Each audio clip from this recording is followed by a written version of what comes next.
चाकू हल्ला, वाढती हाणामारी, कुरुंदवाडमध्ये भीतीचे सावट, जुन्या पोलीस ठाण्यात बीट हवालदार कक्षाची मागणी.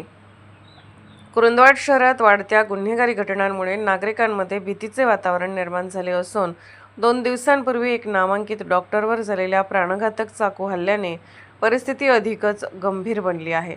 या घटनेमुळे शहरातील कायदा व सुव्यवस्थेचा प्रश्न पुन्हा एकदा ऐरणीवर आला आहे. मिळालेल्या माहितीनुसार शहरात गेल्या काही दिवसांपासून नशेखोरीचे प्रमाण लक्षणीयरित्या वाढले आहे. त्यातून किरकोळ वाद, हाणामारी तसेच गंभीर गुन्ह्यांमध्ये वाढ होत असल्याचे दिसून येत आहे.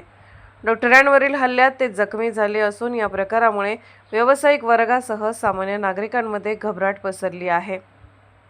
यापूर्वीही शहरात हाणामारी, दरोडे तसेच खुनासारख्या गंभीर घटना घडल्याने नागरिकांमध्ये असुरक्षिततेची भावना निर्माण झाली आहे. दरम्यान कुरुंदवाड पोलीस स्टेशनचे स्थलांतर शहराबाहेरील माळभागावर झाल्यापासून शहराच्या मध्यवर्ती भागात पोलिसांची उपस्थिती कमी झाल्याची भावना नागरिकात व्यक्त होत आहे.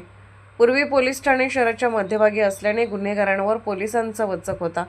मात्र सध्याच्या परिस्थितीत गस्त कमी झाल्याने गुन्हेगारी प्रवृत्तीला चालना मिळत असल्याचे बोलले जात आहे. या पार्श्वभूमीवर जुन्या बंद पोलीस ठाण्याच्या इमारतीत तातडीने बीट हवालदार कक्ष सुरू करावा अशी मागणी आता जोर धरत आहे. शहराच्या अंतर्गत भागात पोलिसांची सतत उपस्थिती राहिल्यास गुन्हेगारीवर नियंत्रण मिळवणं शक्य होईल असा विश्वास नागरिकांकडून व्यक्त केला जात आहे. तसेच नियमित गस्त, रात्रीच्या वेळी विशेष लक्ष आणि संशयितावर कडक कारवाई करण्याची मागणीही होत आहे. दरम्यान डॉक्टरांवरील हल्ल्याचा निषेध व्यक्त करत सामाजिक कार्यकर्ते व नागरिकांनी प्रशासनाला इशारा दिला आहे की शहरातील सुरक्षा व्यवस्था तातडीने मजबूत करण्यात आली नाही तर तीव्र आंदोलन छेडले जाईल.